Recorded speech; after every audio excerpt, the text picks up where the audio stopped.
Hi everyone!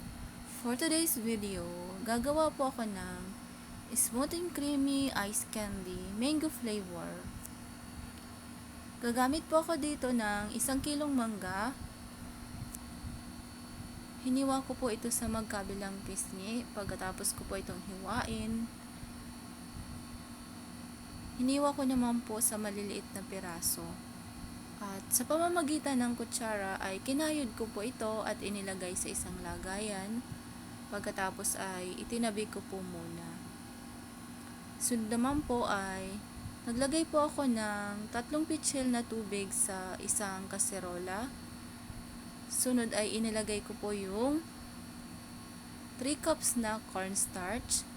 Hinalo ko po itong mabuti hanggang sa mawala yung pamumuo sa ilalim.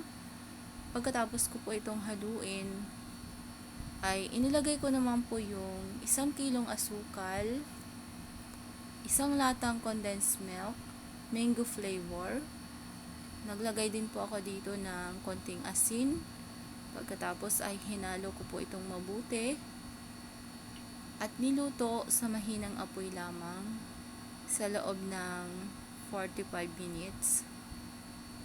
After 45 minutes, ayan, naluto na po yung cornstarch. Pagkatapos ay itinabi ko po muna ito hanggang sa lumamig. At nung lumamig na po ay inilagay ko naman po yung mangga na hiniwa sa maliliit na piraso. Pagkatapos ay hinalo ko itong mabuti.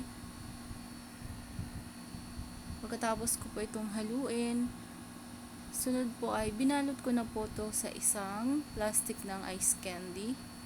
Ang sukat po ay 1 and 1/2 by 10.